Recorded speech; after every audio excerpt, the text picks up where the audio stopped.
आखिर इन दोनों में एक लाइफ को सस्टेन रख पाने के लिए कौन ज्यादा बेटर है, मार्स या फिर सैटर्न, मून, टाइटन? या फिर अगर टाइटन कहीं ज्यादा बेस्ट है तो फिर स्पेस एजेंसीज मार्स को लेकर इतना परेशान क्यों रहते हैं? वेल, इस चीज को समझने के लिए ना सबसे पहले हमें ये समझना होगा कि आखिर ऐसा हो क्यों रहा है। तो देखो, जैसा कि हम सब जानते ही हैं कि हमारी पृथ्वी पर पॉपुलेशन तेजी से बढ़ती जा रही है, रिसोर्सेज तेजी से कंज्यूम किए जा रहे हैं और जिनके सोल्यूशन में हम अर्थ को बचाने की नहीं बल्कि इसे छोड़कर किसी दूसरे प्लेनेट को कोलोनाइज करने के बारे में प्लान कर रहे हैं, जिसमें सबसे ऊपर नाम तो मार्स एंड मून का आता है, जो कि ऐसा होना नहीं चाहिए क्योंकि हमारे सोलर सिस्टम के अंदर कोई जगह अगर अर्थ जैसी कंडीशन से सबसे क्लोजली रेप्लिकेट कर सकती है तो वो है टाइटन। पर इतना सब कुछ जानने के बावजूद दुनिया के सभी बिलियनियर्स गारंटीड सक्सेस के बजाय मार्स को हैबिटेट करने के लिए अपना पैसा क्यों बर्बाद कर रहे हैं? वेल फ्रेंड्स, करंट डाटा के हिसाब से हमारे सोलर सिस्टम में 8 से भी ज्यादा प्लेनेट और 293 से भी ज्यादा कंफर्म्ड मून एग्जिस्ट करते हैं, जिसमें हर एक में कोई न कोई कमी जरूर है। मरकरी और वीनस हैबिटेबिलिटी के लिए बहुत ज्यादा गर्म है, जुपिटर और सैटर्न में तो कोई सॉलिड सरफेस है ही नहीं,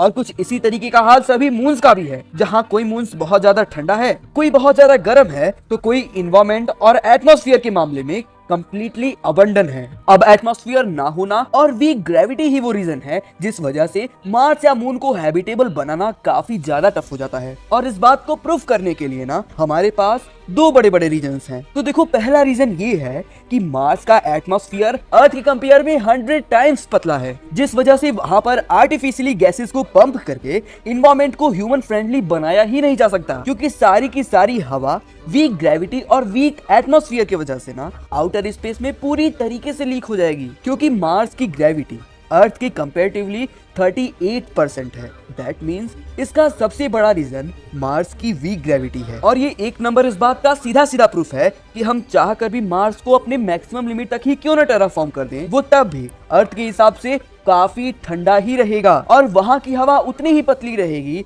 जितनी की हिमालय की पहाड़ियों की चोटी पर रहती है। मतलब जिस तरह से माउंटेन क्लाइंबर्स को एक ऑक्सीजन सप्लाई रखनी होती है, उसी तरह मार्स को टेराफॉर्म करने के बावजूद हमें इस तरह के कंडीशंस को हमेशा फेस करना पड़ेगा। अब क्योंकि ये सेकेंडरी प्रॉब्लम है, इसीलिए इससे भी बड़ी प्रॉब्लम है सन। देखो, हमारा सन रेज के साथ साथ ढेरों सारी कॉस्मिक सोलर रेडिएशन को भी एमिट करता है, जिसमें होते हैं हाई एनर्जेटिक चार्ज पार्टिकल और हीलियम न्यूक्लियाई। पर ये पार्टिकल अकेले नहीं होते, बल्कि इनके साथ होती हैं ढेरों सारी इलेक्ट्रोमैग्नेटिक रेडिएशन, जो इतनी ज्यादा खतरनाक होती हैं कि कोई ह्यूमन इसके डायरेक्ट एक्सपोजर में सिर्फ कुछ देर के लिए भी आ जाए ना, तो वो हमारी आंखों को पूरी तरीके से खत्म कर देगा, स्किन और इम्यून सिस्टम तक को परमानेंट डैमेज पहुंचा सकता है। और अगर ये एक्सपोजर ज्यादा टाइम तक रहा तो उस पर्सन को एक्सट्रीम स्टेज पर स्किन कैंसर तक हो सकता है। और सन से आने वाली इसी खतरनाक रेडिएशन और यूवी रेस से हमें बचाती है अर्थ की मैग्नेटिक फील्ड और यहाँ का एटमॉस्फेयर, जहाँ अर्थ की मैग्नेटिक फील्ड उस रेडिएशन को अंदर आने के बजाय उन्हें बाहर फेंक देता है। वहीं सन से आने वाली अल्ट्रावायलेट रेज को अर्थ के अपर एटमॉस्फेयर में मौजूद नाइट्रोजन, ऑक्सीजन और ओजोन मॉलिक्यूल ये एब्जॉर्ब करके एक टाइप का शील्ड क्रिएट कर देती है,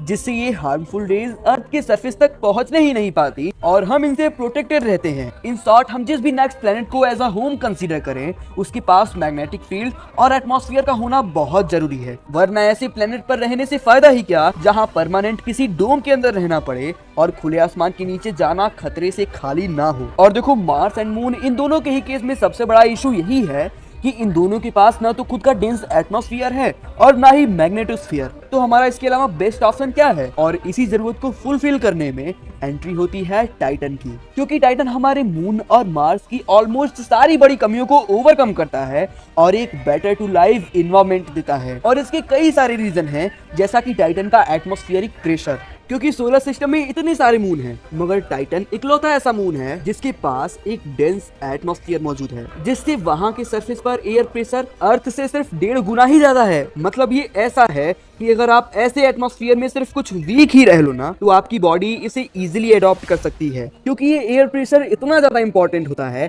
कि अगर कोई एस्ट्रोनॉट बिना किसी स्पेस सूट के स्पेस में पहुंच जाए तो उसकी बॉडी तुरंत एक्सप्लोड कर जाएगी। मतलब उनके बाहर निकलते ही उनको पेन फील होने से पहले उनकी डेथ हो जाएगी। तो देखो, मार्स एंड मून, इन दोनों ही जगहों पर एटमॉस्फेरिक प्रेशर को बिना किसी स्पेस सूट के झेला ही नहीं जा सकता, लेकिन टाइटन का एटमॉस्फेयर ह्यूमन बॉडी के लिए रेजिस्टेबल है। और अब दूसरा रीजन है टाइटन का प्रोटेक्टिव नेचर। देखो, टाइटन में रहने पर हमें सन के कॉस्मिक रेडिएशन से डरने की जरूरत नहीं होगी, क्योंकि ये सन से करीब 9.5 एस्ट्रोनॉमिकल यूनिट दूर है, जिससे अर्थ के मुकाबले 100 गुना कम सन की कॉस्मिक रेज यहाँ तक पहुँचेगी। और अब सबसे इम्पोर्टेंट है कि किसी प्लेनेट पर रहने के लिए उसकी ग्रेविटी, क्योंकि टाइटन की ग्रेविटी अर्थ के कंपेरेटिवली सिर्फ 14% ही है, जिससे यहाँ पर ट्रेवल करना अर्थ के कंपेरेटिवली काफी ज्यादा एफिशिएंट होगा। और सबसे इंटरेस्टिंग बात ये है कि यहाँ पर काफी ह्यूज क्वांटिटी में एनर्जी सोर्सेस मौजूद है, जैसे कि लिक्विड मीथेन, इथेन और हाइड्रोकार्बन। अब अगर आप नहीं जानते तो मैं आपको बता दूं कि मेजरली नेचुरल गैसेस मीथेन से ही बनी होती हैं। पर चलो, फिर भी अगर इसे इग्नोर कर दिया जाए तो भी यहाँ की भारी मात्रा में मौजूद हाइड्रोकार्बन किसी से भी नहीं छिपी हैं। ये हाइड्रोकार्बन्स ही हैं जो बहुत सी फॉसिल्स फ्यूल और ऑयल्स के लिए बिल्डिंग ब्लॉक्स की तरह एक्ट करते हैं, जिसका मतलब ये है कि यहाँ पर रहने के लिए हमें यहाँ की रिसोर्सेज को सिंथेसाइज करके एनर्जी में प्रोड्यूस करना सीखना होगा। And that's it. यहाँ रहते हुए हमें एनर्जी के बारे में सोचना भी नहीं पड़ेगा। अब मैंने इसके पहले टाइटन के बारे में जो भी कुछ बताया उसके अकॉर्डिंग में भी आपको टाइटन एकदम वेल मेंटेन लग रहा होगा, राइट? जहाँ पर जाके सिर्फ बसना ही बाकी है। बट टाइटन की कुछ डार्क साइड्स भी हैं, जिसमें सबसे पहले आता है उसका कोल्ड टेम्परेचर। टाइटन का टेम्परेचर करीब -180 डिग्री सेल्सियस है, जिस वजह से यहाँ की पूरी सरफेस आइस से बनी हुई है और इस आइस के नीचे लिक्विड वाटर मौजूद हो सकता है। टाइटन का एटमॉस्फेयर 95% नाइट्रोजन से बना हुआ है, जो बहुत क्रूशल है यहाँ पर फूड और प्लांट की ग्रोथ के लिए। मगर चैलेंज तब होगा जब 5% मीथेन में ऑक्सीजन के कंपोजिशन को बढ़ाना होगा। अब ये पार्ट उतना टफ नहीं है, क्योंकि इसके लिए साइंटिस्ट अंडरग्राउंड वाटर को एक्सट्रैक्ट करके भी ऑक्सीजन सिंथेसाइज कर सकते हैं। लेकिन इसका कोल्ड टेम्परेचर ही वो रीजन हो सकता है कि हम हैबिटेबिलिटी को लेकर काफी ज्यादा लिमिटेड हैं। देखो, हमें ट्रांसफॉर्मेशन की ओर कदम बढ़ाने के लिए ना सबसे पहले एक ऐसा सेंसिबल रास्ता ढूंढना होगा जिसका इस्तेमाल करके इस प्लेनेट का टेम्परेचर बढ़ाकर उसे रहने लायक बनाया जा सके। जिसके बाद हमें टाइटन के सरफेस तक कई सारे अनमैन्ड मिशन को भेजना होगा, ताकि हम उस मून को और भी ज्यादा करीब से जान पाए। और इतना सब कुछ जानने के बाद पहले हमें उन पर रोबोट भेजकर उनके टेम्परेचर को बढ़ाने के साथ साथ वहाँ का गैसियस कंपोजिशन इंप्रूव करना होगा। और अगर हम ये दोनों काम करने में सफल हो जाते हैं ना, तो हमारे लिए एक रेडी टू शिफ्ट हैबिटेट तैयार हो जाएगा, जहाँ पर घूमने के लिए ना तो किसी स्पेस सूट की जरूरत होगी और ना ही किसी डोम लाइक स्ट्रक्चर की। पर ये गोल एक चीज काफी ज्यादा कंज्यूम करेगा, और वो है मनी।